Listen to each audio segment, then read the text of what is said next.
Apa kabar? Biasa, baik Pak. Ya, handsetnya? Coba pakai handset Mbak Rizka, ini suaranya kurang bagus nih. Resek-resek ya Pak? Atau gimana? Iya, pakai handset dulu. Ada handsetnya? Sebentar ya teman-teman ya. Kita lagi coba untuk narasumber bisa tampil maksimal ya. Bisa menggunakan handset.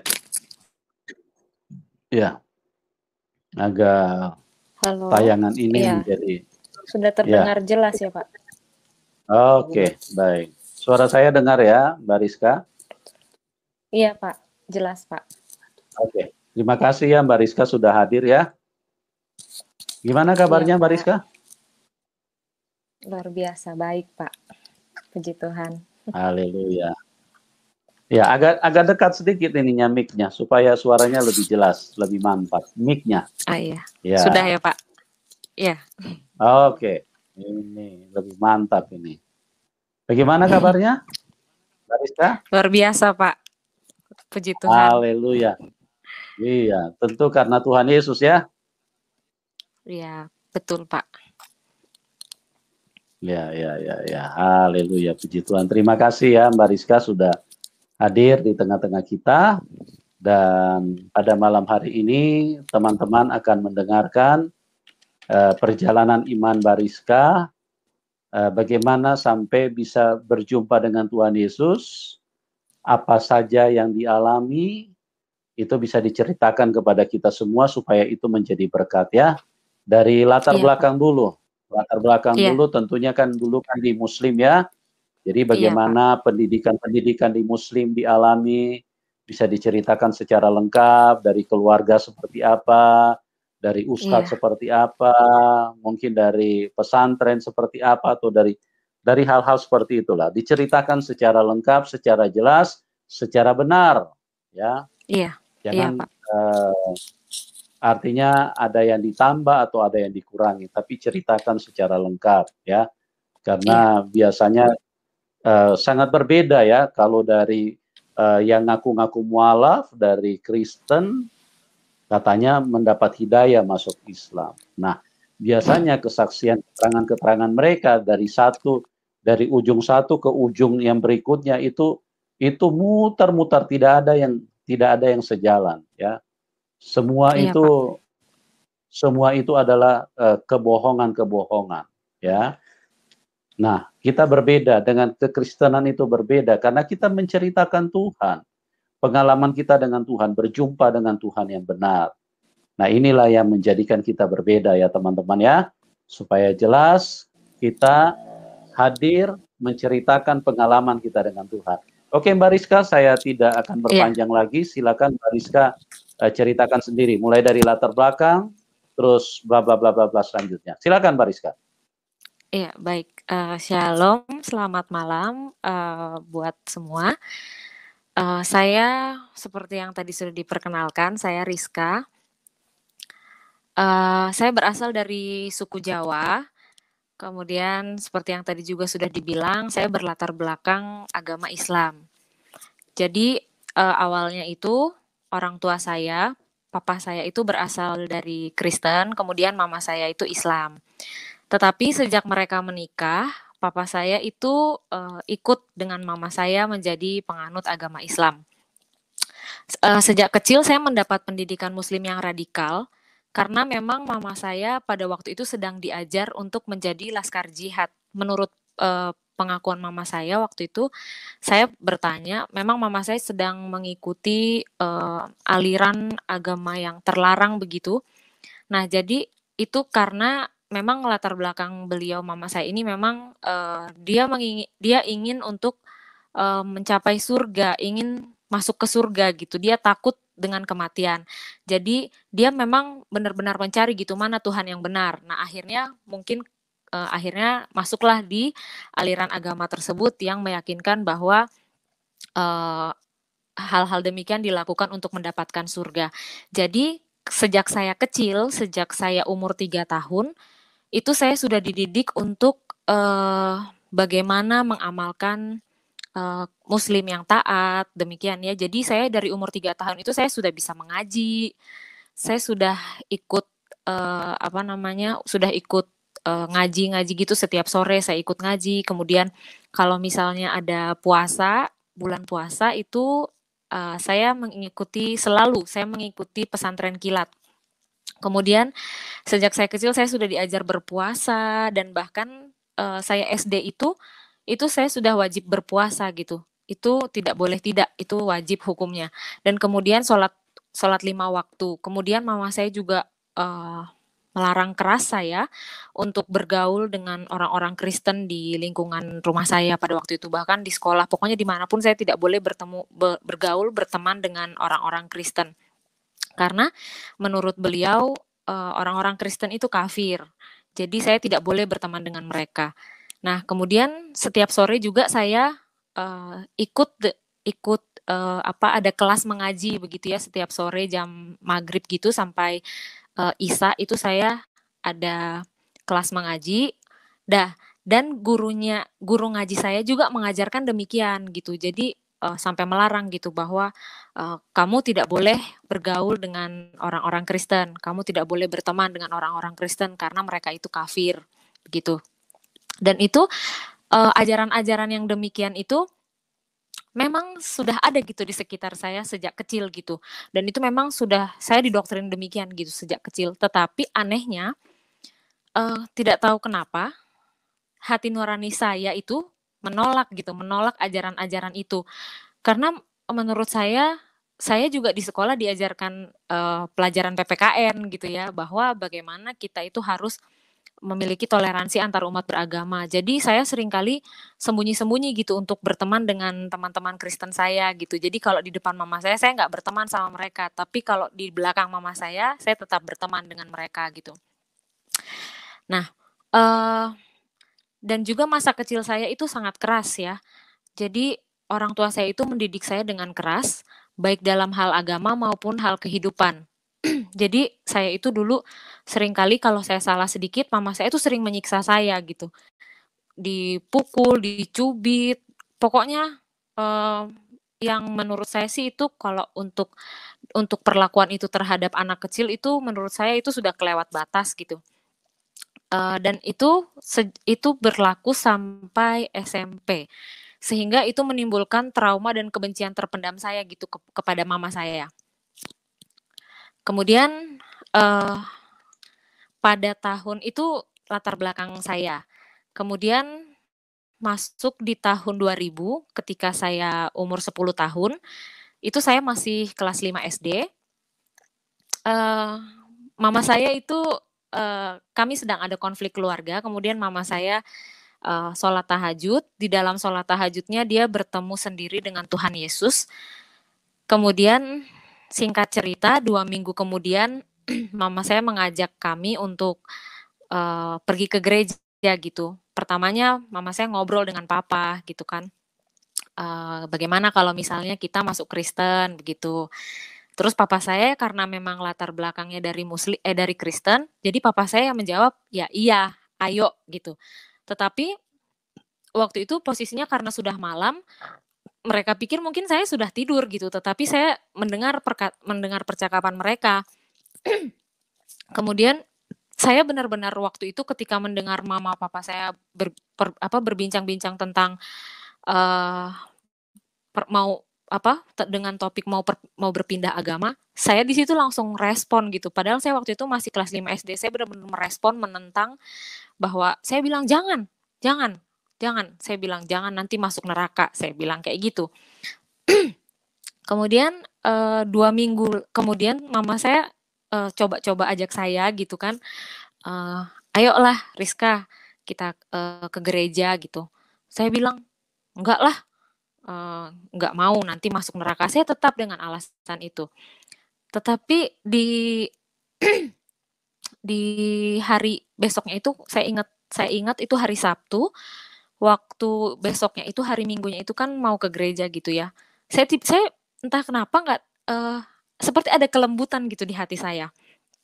Terus saya bilang sama mama saya gini, "Mah, Ya udah deh, saya mau coba-coba dulu, saya bilang kayak gitu, "Saya mau coba-coba dulu ke gereja," saya bilang gitu. Kemudian, ketika saya di sana, eee, ya sekolah minggu seperti biasa gitu, nyanyi-nyanyi begitu. Memang, ada hal-hal yang ada hal-hal yang memang menyenangkan karena sekolah minggu itu menurut saya menyenangkan ya bagi anak kecil. Tetapi ada satu pribadi yang, bikin hati saya terpaut gitu dengan orang itu, yaitu guru sekolah minggu saya. Guru sekolah minggu itu saya merasa dia itu baik, tapi baiknya itu berbeda dari kebanyakan orang. Jadi, saya benar-benar merasa baiknya guru sekolah minggu saya ini benar-benar tulus gitu, bukan baik yang dibuat-buat, bukan baik yang sekedar baik gitu ya memang karena dia gurunya kemudian ini muridnya, bukan. Tapi karena memang, saya rasa dia memang tulus sekali karena sampai dia baiknya itu tidak hanya di gereja gitu, bahkan dia memperhatikan kebutuhan saya dan adik-adik gitu. Ketika kami mau baik itu kebutuhan sekolah, baik itu waktu itu saya pertama kali dapat Alkitab dari beliau. Nah, dari situlah saya dimenangkan, jadi hati saya itu dimenangkan untuk mengikut Tuhan Yesus itu karena merasakan kasih Tuhan sendiri lewat guru sekolah minggu saya. Nah, dari situ saya mulai, yakin, mulai mau, mulai tertarik mulai tertarik untuk mengikut Kristus karena melihat sosok guru sekolah minggu saya itu. Dari situ saya mulai belajar Alkitab, saya masuk SMP itu saya belajar dasar kekristenan. Kemudian saya juga mulai berjemaat di gereja. Tetapi pada waktu itu saya tidak memiliki mentor atau kakak rohani atau ibu rohani yang bisa membimbing saya gitu, membimbing bagaimana kekristenan saya untuk bertumbuh seperti itu. Kemudian uh, dari masa peralihan itu, ketika saya sudah mengikut Tuhan, akhirnya saya menetapkan hati kan tadinya awalnya saya cuma coba-coba untuk mau ikut Tuhan gitu. Tetapi makin lama saya semakin mantap, semakin yakin. Akhirnya waktu itu mama saya datang ke sekolah. Waktu itu kan waktu saya baru kenal Tuhan itu 2 minggu berapa ya? Waktu itu sebelum saya 2 minggu setelah saya mengenal Tuhan, sebulan, 1 bulan setelah saya mengenal Tuhan, mama saya itu datang ke sekolah. Waktu itu saya masih SD. Datang ke sekolah saya, kemudian mama saya bilang ke guru agama saya bahwa, "Rizka mulai saat ini, Pak, tidak belajar agama Islam lagi karena kami sudah Nasrani," begitu. Kemudian, apa namanya, guru agama saya ini, mungkin kecewa gitu ya, karena saya juga termasuk anak yang aktif gitu dalam kegiatan-kegiatan agama di sekolah gitu. Terus, karena mungkin beliau itu kecewa, akhirnya beliau memang mengumumkan kepada teman-teman bahwa, eee, ada salah satu anak yang murtad, ada salah satu anak yang kafir di sekolah ini. Sampai akhirnya, gara-gara perkataan guru agama Islam saya itu, akhirnya nama saya berubah di sekolah itu, bukan jadi Rizka, tetapi nama panggilan saya itu ada 2, yaitu si kafir dan si murtad. Jadi kemana-mana pun saya pergi, itu mereka selalu bilang, "Hai si kafir, hai si murtad," bahkan di angkutan umum, di luar sekolah, dimanapun saya selalu dipanggil dengan panggilan demikian. Kemudian sejak peristiwa saya, mengumumkan diri bahwa saya sudah Kristen, semua anak-anak yang beragama Kristen di sekolah itu pun ikut-ikut dibully gitu, sama-sama dipanggil si murtad, si kafir, bahkan sampai ada salah satu anak yang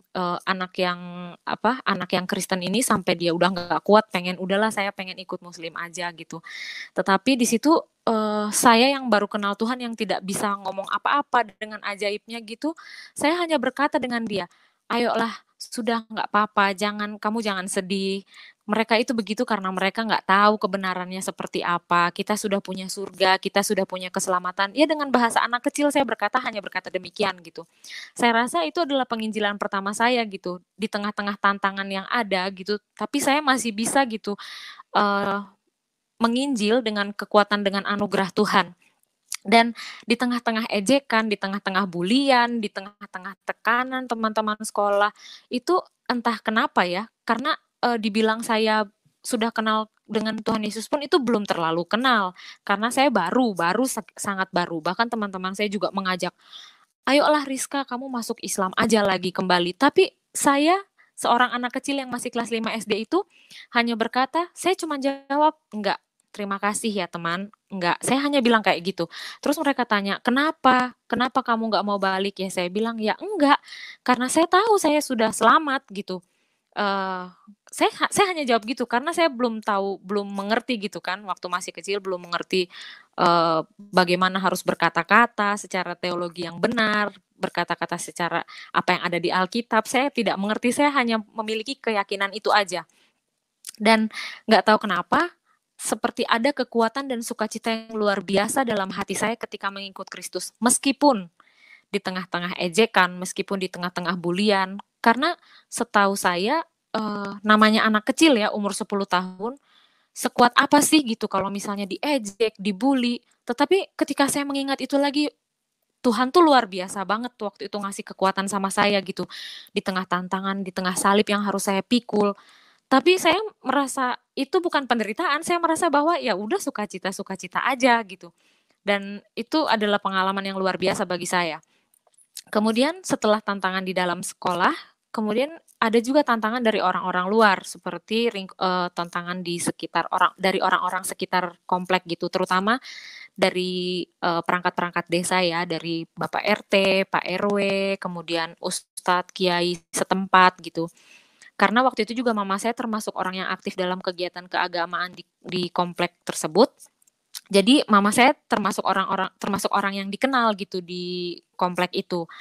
Nah, satu malam ketika papa saya sedang di luar kota bekerja, kami hanya di rumah gitu. Mama saya sedang hamil besar, hamil adik saya yang bungsu hamil besar. Kemudian saya masih berumur 10 tahun, kemudian adik saya yang pertama itu masih umur 6 tahun. Kami didatengin sama 4 orang bapak-bapak, entah 4 atau 5 waktu itu, tapi mereka punya jabatan semua ya, Bapak RT RW seperti yang tadi saya sebutkan. Sebagai perwakilan masyarakat, mereka datang ke rumah saya untuk mengancam keluarga saya. Mereka berkata kayak gini, kalau kalian tidak balik ke Muslim, jangan harap besok kalian masih hidup, jangan harap kalau besok kalian masih ada. Dan jangan kami tidak tanggung kalau misalnya rumah Anda tuh besok sudah dilemparin batu, katanya gitu. Karena memang seingat saya ketika waktu itu bapak-bapak itu ada di dalam rumah saya, orang-orang itu memang masa itu sudah berkumpul gitu di depan rumah saya gitu. Dan itu nggak sampai di situ saja ancamannya. Bahkan keesokan harinya masyarakat di masyarakat di komplek rumah saya itu mereka menggelar ibadah sholat begitu di depan rumah saya.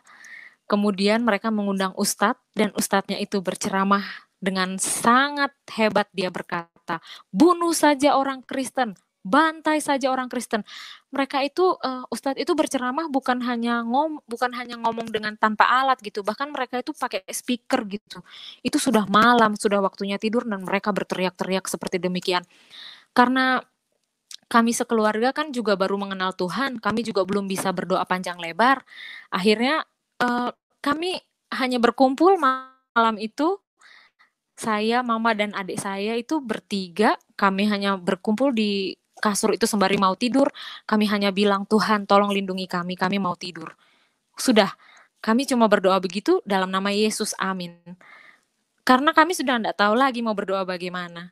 Terus, tapi lagi-lagi anehnya, sekalipun kematian terasa sudah di depan mata, itu seperti kematian sudah selangkah di depan kami.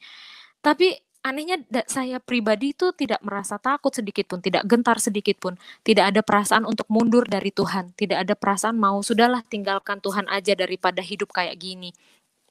Dan saya juga tidak saya yang masih umur 10 tahun itu tidak ada perasaan untuk mengasihani diri ataupun saya merasa bersedih gitu. Justru yang ada di pikiran saya, kasihan ya orang itu belum tahu kebenaran yang sesungguhnya. Dan puji Tuhan malam hari itu saya dan keluarga tidur dan besoknya bangun masih hidup, tidak dibantai, tidak dibunuh dan kami masih sehat gitu, puji Tuhan. Kemudian tantangan selanjutnya itu dari dalam keluarga sendiri. Karena keluarga besar mama saya itu masih beragama Muslim dan mereka tantangannya itu adalah mereka benar-benar menganggap kami itu kafir dan gila. Kami sering dianggap kami itu sering disebut orang gila begitu.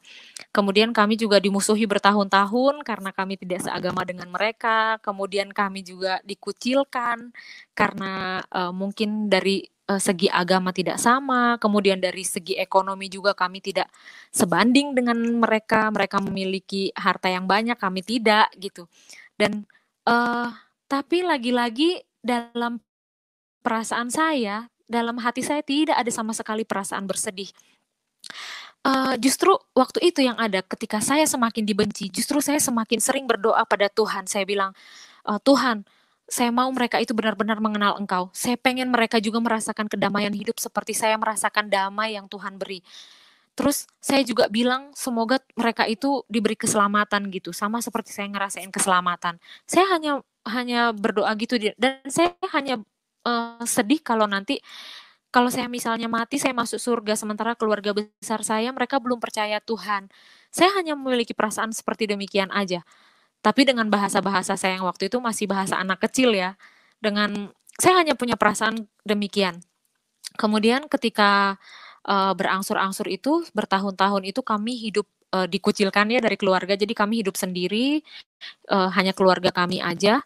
Terus ketika saya SMP itu saya naik SMP sekitar kelas 2 dan kelas 3, itu lagi-lagi Tuhan menguji kesetiaan keluarga kami, terutama ya saya dan keluarga juga kami diuji dengan kalau mungkin yang kemarin itu yang pertama mungkin diuji masalah iman ya, masalah iman percaya apakah kamu mau mundur atau tidak, apakah kamu mau maju terus atau kamu malah memilih menyangkali Tuhan.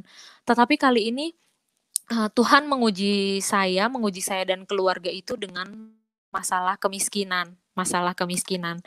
Jadi 2 tahun setelah saya mengikut Kristus, 3 tahun setelah saya mengikut Kristus dan keluarga, papa saya di PHK. Kemudian disitulah tantangan hidup dimulai gitu ya, tentang masalah ekonomi. Saya tidak selalu bisa sekolah setiap hari, karena saya tidak memiliki uang untuk naik, untuk ongkos ya, karena waktu itu saya juga naik angkutan umum. Jadi, saya mungkin hari ini sekolah, misalnya saya 2 hari ini sekolah, 2 hari kemudian saya nggak sekolah, karena, saya tidak punya ongkos gitu.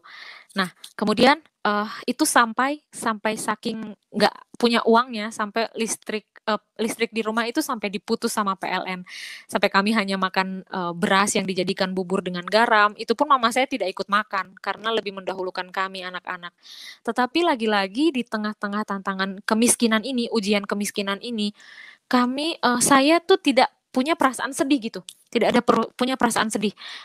Karena bisa dibilang waktu itu saya masih remaja ya.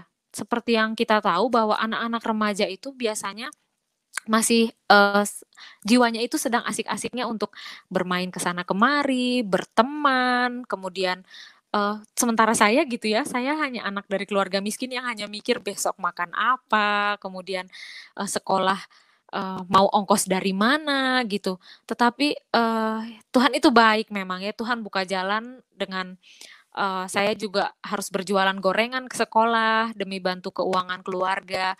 Tapi ajaibnya yang dalam hati saya itu yang ada ya cuma sukacita, saya tidak merasa malu pada waktu itu. Saya seperti diberi pengertian begini oleh Tuhan, dan kesetiaan dalam mengiring pengertian bahwa kemudian itu berjalan sekitar 2 sampai 3 tahun, hal demikian. Nah, setelah itu, eee, setelah, eee, setelah hal demikian, papa saya sudah dapat pekerjaan waktu itu dan puji Tuhan, puji Tuhan gitu, ekonomi kami sudah mulai membaik gitu dan waktu itu saya mulai masuk SMA dan saya waktu itu sekitar kelas 2 SMA, saya bergabung dengan satu pelayanan anak jalanan yang dinaungi oleh sebuah yayasan. Dan pada awalnya itu semua baik-baik saja, namun lama-kelamaan itu terjadi penyelewengan ajaran. Pemimpinnya itu adalah seorang perempuan yang mengaku bahwa dirinya memiliki karunia kenabian begitu dan, dia juga sendiri mengaku bahwa dirinya itu nabi. Karena dia selalu mengatakan selalu mengawali kalimatnya itu dengan berkata, "Kata Tuhan." Jadi dia selalu berkata kepada pengikutnya, "Kata Tuhan tuh begini loh, kata Tuhan begitu." Nah, bahkan, ada satu kali saya ragu seperti demikian. Saya waktu itu sudah sekitar 7 tahun mengikuti kelompok ini, ada satu kalimat dari mulutnya itu dia berkata begini, "Nanti kalau khotbah itu tidak usah pakai Alkitab, karena firman itu sudah menyatu di tubuh saya." Dia bilang demikian. Terus, saya akhirnya, eee, di situ saya menjadi sadar gitu, wah ini aliran sesat. Saya di situ mulai meragukan ajarannya gitu. Dan terakhir ketika saya sudah bekerja, saya punya tabungan, dia meminta uang tabungan saya itu sebesar 20 juta beserta semua perhiasan saya dengan alasan katanya Tuhan yang memintanya. Akhirnya entah kenapa seperti terhipnotis saya memberikan uang itu tanpa ragu gitu. Dan akhirnya tapi anehnya ketika saya jauh dari dia, saya itu marah dan tidak terima. Saya ingin ambil uang saya kembali, tapi saya takut untuk memintanya. Dan singkat cerita dia memiliki konflik dengan keluarga saya, sampai akhirnya gara-gara konflik itu, akhirnya kami bisa keluar dari kelompok itu. Tapi kami pun keluarnya bukan dengan gampang ya. Kami itu keluar dengan banyak intimidasi lah. Kata-kata dia itu banyak yang mengutuk kami, katanya kami nanti terperosok ke jurang yang dalam, bahkan hidup kami akan terpuruk, akan sakit parah. Intinya dia banyak mengutuki keluarga saya dan saya. Bahkan dia juga menghasut para pengikutnya itu untuk memusuhi kami. Dan itu kenapa hal tersebut bisa terjadi? Itu karena jujur karena memang saya tidak memiliki mentor atau kakak rohani yang untuk membimbing saya di dalam kekristenan gitu. Jadi sejak masuk Kristen entah kenapa saya selalu bercita-cita untuk jadi pendeta, tapi ya hanya itulah yang di benak saya gitu. Karena ditambah lagi saya masuk ke dalam aliran ini, saya selalu berdoa, "Tuhan saya ingin belajar Alkitab lebih lagi," gitu. Karena saya tidak mau disesatkan, begitu. Kemudian flashback mundur kembali ke kisah setelah saya lulus SMA, saya memiliki lulus SMA itu saya melanjutkan studi saya di sekolah Alkitab selama 1 tahun, kemudian saya dengan keluarga gembala. Dan saya mengira keluarga hamba Tuhan itu lebih baik ya daripada orang awam seperti saya gitu. Tetapi semuanya di luar perkiraan saya. Saya tidak diperlakukan baik di sana. Kemudian banyak kata-kata makian yang kotor ditujukan pada saya. Kemudian saya sering dimarahi tanpa alasan, difitnah dan lain-lain. Bahkan ketika saya sakit parah, saya tidak dibawa ke rumah sakit dan tapi juga tidak diizinkan untuk pulang. Dari situ saya merasa kepahitan dengan hamba Tuhan dan saya berujungnya marah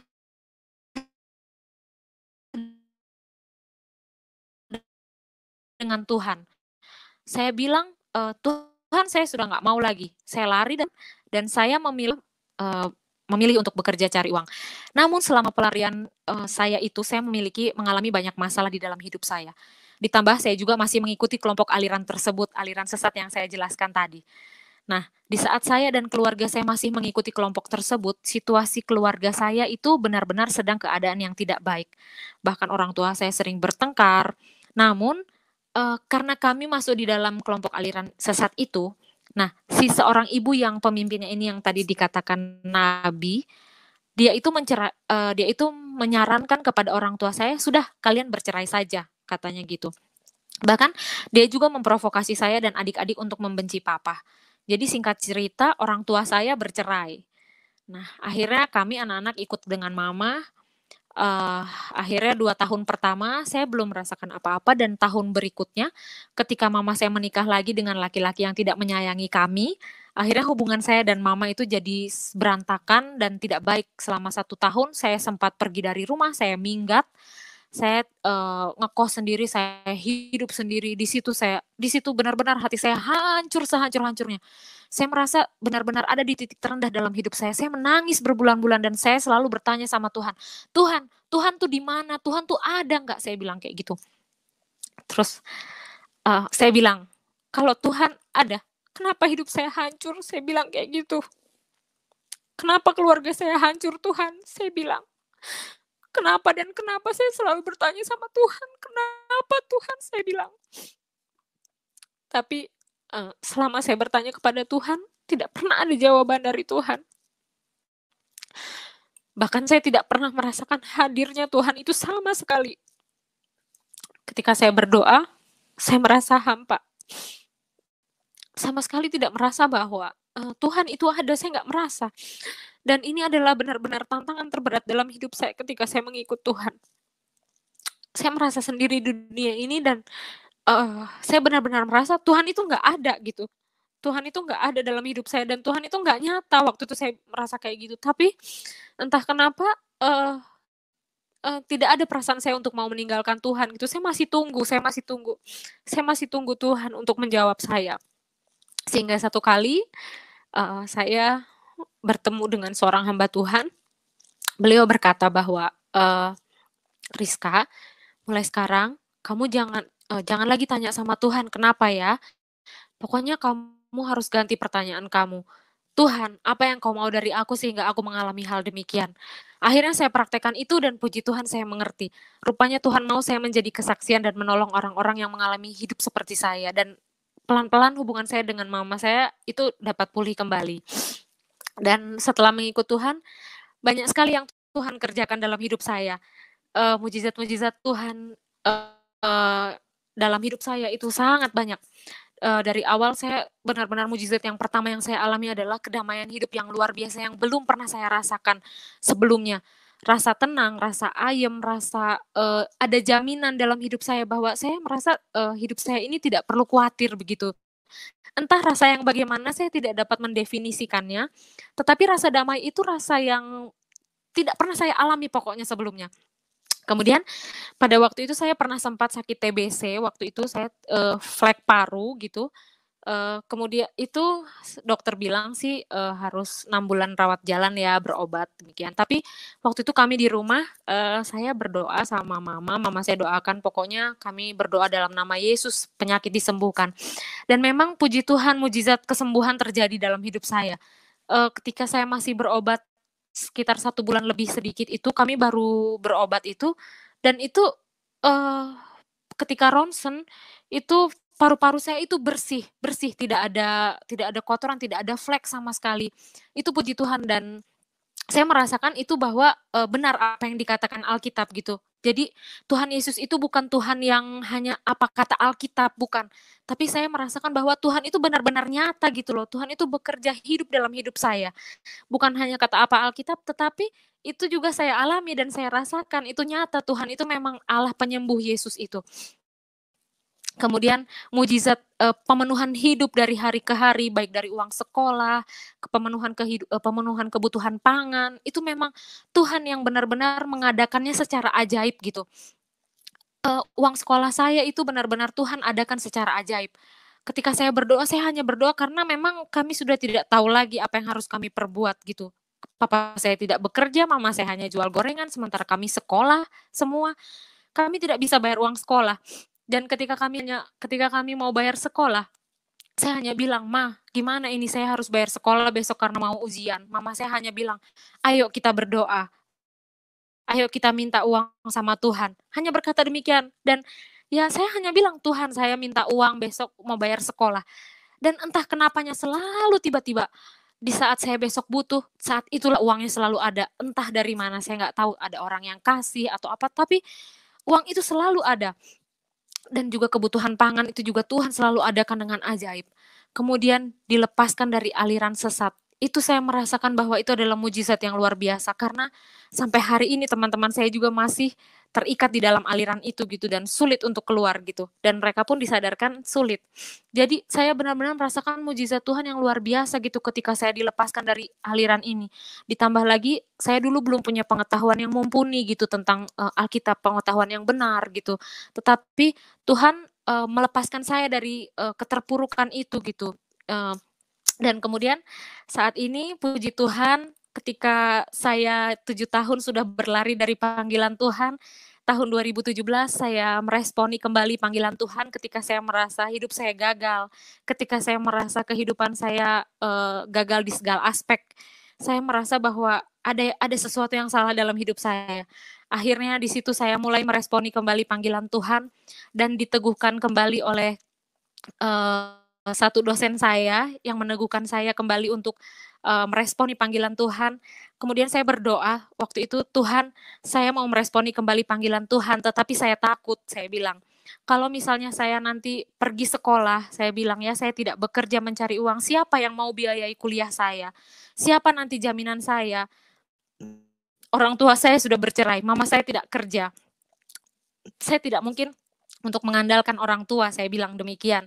Tetapi saya sangat ingat sekali waktu itu, sore hari sekitar jam 2 sore. Itu ketika saya sedang masak, Tuhan berkata, Tuhan bicara dalam hati saya itu sangat terdengar jelas sekali. Dia berkata demikian, ini adalah perjalanan imanmu pribadi bersama dengan aku, kata dia seperti itu. Kemudian ditambah ditambah dari peneguhan dari dosen saya. Di situ akhirnya memecah keraguan saya gitu. Tuhan memecah ketakutan saya. Dan saya minta tanda sama Tuhan. Tuhan, kalau memang saya harus berangkat, saya minta uang, saya bilang. Sejumlah pendaftaran dan ongkos saya untuk pergi. Ajaibnya, uang itu benar-benar terkumpul gitu pada saat saya berangkat, uang itu terkumpul sekitar 5 juta. Tiba-tiba ada orang yang kasih uang saya gitu. Saya juga nggak ngerti. Orang itu selalu bilang, ini uang untuk saya disuruh Tuhan kasih uang kamu. Dia bilang kayak gitu. Terus saya bilang, Tuhan berarti saya jadi berangkat. Saya bilang, oke, saya berangkat. Kemudian 1 semester pertama itu Tuhan benar-benar membuat saya harus hidup berhemat gitu, karena saya harus mengumpulkan uang. Dan anehnya di setiap bulan itu selalu ada yang kasih uang saya setiap hari, entah 20.000, 10.000, 50.000. Saya selalu kumpulkan sedikit-sedikit untuk membayar angsuran kuliah di setiap bulannya. Dan anehnya setiap akhir bulan, setiap tanggalnya saya harus mengangsur biaya kuliah, selalu pas jumlahnya untuk saya bayar biaya kuliah. Ada lebihnya sedikit, itu pun untuk saya biaya beli sabun, demikian. Tetapi di akhir semester 1 itu, saya bilang sama Tuhan gini, Tuhan, uang saya tinggal 1 juta, saya bilang. Saya harus mengangsur dan ini angsuran terakhir, saya bilang. Kalau misalnya nanti saya dipulangin karena saya tidak bisa mengangsur biaya, ya saya nanti Tuhan dipermalukan dalam diri saya bilang kayak gitu. Nah, satu sore teman saya berkata sama saya, papa saya belum kirim uang katanya, jadi saya belum bisa bayar kuliah. Entah kenapa di situ rasanya saya tuh hancur hati saya di situ. Itu kedua kalinya saya merasakan rasanya hancur hati saya, kedua kalinya. Saya bilang, saya masuk kamar, saya langsung berdoa, saya bilang, Tuhan, saya hanya menangis gitu, saya ngomong dalam hati, karena saya sudah nggak sanggup lagi untuk berkata-kata, saya ngomong dalam hati begini, Tuhan, saya enak teman-teman ya, kalau misalnya mau bayar kuliah gitu, tinggal minta orang tua, kemudian kebutuhan, minta orang tua, tetapi saya minta sama siapa? Saya bilang, saya hanya punya Tuhan.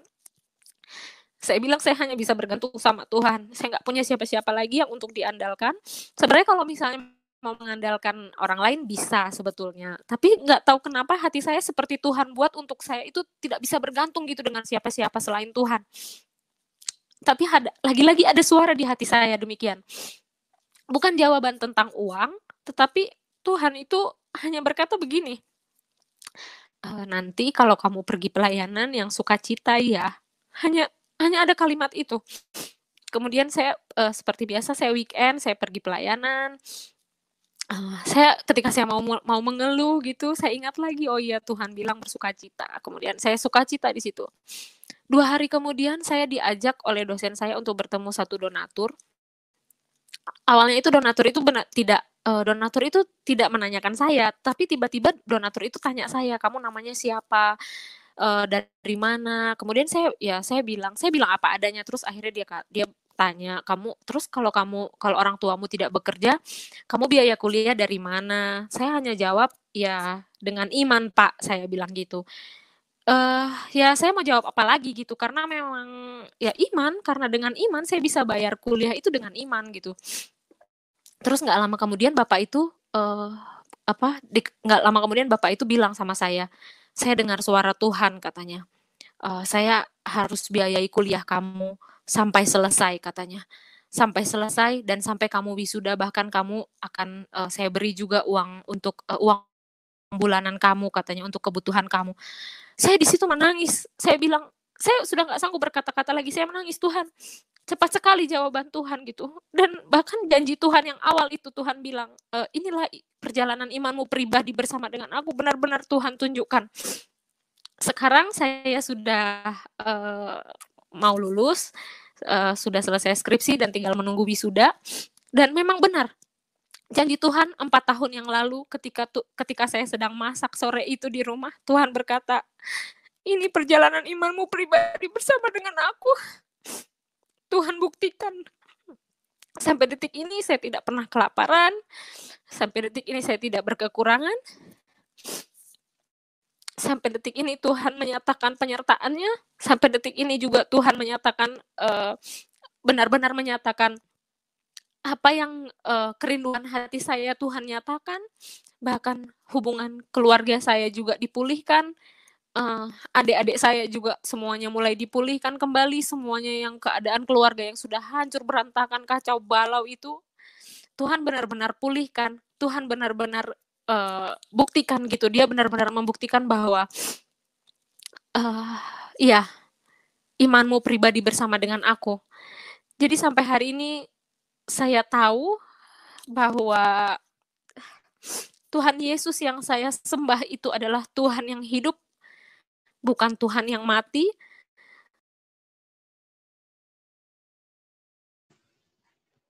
Ya, teman-teman ini mohon sabar ya, karena kita lagi ada gangguan signal, narasumber kita terputus, jadi kita akan upayakan untuk tersambung kembali ya, karena beginilah yang namanya sinyal produk manusia suka tidak stabil ya.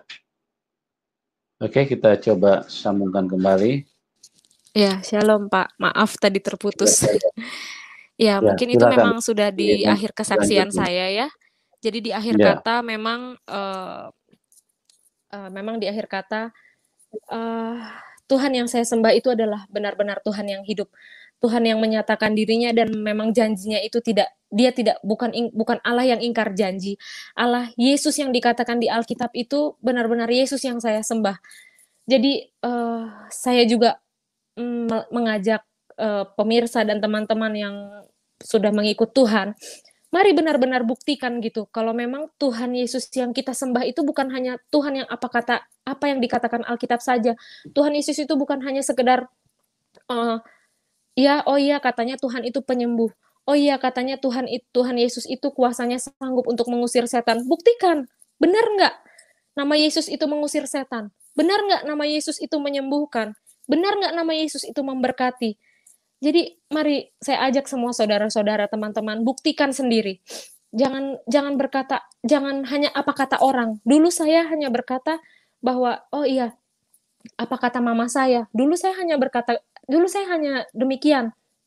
Eee, saya hanya, apa ya istilahnya, saya menggandoli iman mama saya gitu, karena, setiap mama saya berdoa itu pasti Tuhan kabulkan, pasti ada jawaban Tuhan. Di sini Tuhan mendidik saya untuk, "Ayo Rizka, ini perjalanan imanmu pribadi bersama dengan aku." Dulu saya meragukan bahwa Tuhan Yesus itu hidup. Dulu saya meragukan bahwa kalau saya yang berdoa itu saya nggak akan dikabulkan sama Tuhan. Dulu saya berpikiran demikian, tapi sekarang saya sudah merasakan dan saya sudah merasakan sendiri dan Tuhan itu nyata. Sekalipun Tuhan itu tidak bisa terlihat dengan mata karena wujud Dia itu roh, tetapi Dia kuasanya, pekerjaannya, pribadinya itu nyata, benar-benar nyata dalam hidup saya. Jadi buat teman-teman, mungkin yang masih mengalami dalam, tantangan, mungkin, tantangan hidup, baik mungkin ada yang mengalami seperti saya dari muslim atau mungkin takut untuk, takut untuk segala tantangan yang ada. Mari kita berdoa, buktikan kuasa Tuhan, buktikan sendiri kuasa Tuhan. Tuhan itu tidak akan mungkin tidak membela umatnya. Bahkan Tuhan itu bukan Tuhan yang mempermalukan kita, tetapi Tuhan itu benar-benar adalah Tuhan yang akan membela kita. Mungkin kesaksian saya demikian. Mungkin kalau misalnya nanti ada pertanyaan selanjutnya, mungkin boleh. Saya kesaksian selanjutnya, sesi berikutnya saya kembalikan kepada Pak Yusuf. Semoga kesaksian saya ini bisa memberkati teman-teman sekalian. Haleluya. Ya, luar biasa. Terima kasih Mbak Rizka atas kesaksiannya yang sangat nyata. Itulah teman-teman, Tuhan Yesus itu bukan hanya huruf-huruf yang ditulis di dalam buku, tapi dia firman yang dibukukan.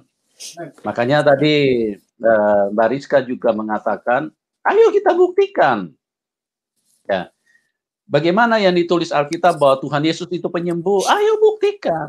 Iya. Tuhan Yesus memberkati, buktikan, gitu loh. Iya. Jadi orang yang percaya kepada Tuhan Yesus adalah berjumpa dengan Tuhan yang benar.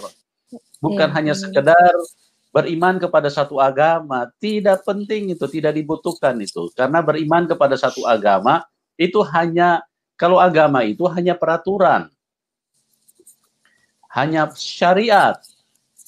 Hanya hukum-hukum yang ditulis.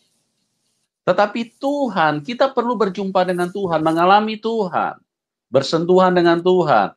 Itulah baru namanya hidup itu menjadi berarti. Kalau Anda tidak pernah mengalami Tuhan, tidak pernah berjumpa dengan Tuhan, berarti Anda hidup tanpa Tuhan. Ya, teman-teman, alamilah Tuhan, berjumpalah, kenalilah Tuhan, dan dengar baik-baik. Hanya Tuhan yang bisa bawa kita ke surga, karena hanya Tuhan yang punya surga. Hanya Dia yang kudus. Dia datang untuk menguduskan kita, Dia datang untuk mengampuni dosa kita, Dia datang untuk mengampuni kesalahan kita, supaya semua dosa kita dihapuskan, disucikan, ditahirkan, dan kita menjadi manusia yang baru, manusia yang layak pulang ke surga. Ingat, hidup manusia di dalam dunia ini sangat singkat. Jangan sampai virus corona masuk di dalam paru-paru Anda, dan tiba-tiba Anda punya nafas putus, kemudian Anda belum kenal Tuhan Yesus. Itu adalah malapetaka besar di dalam hidup. Oke, teman-teman?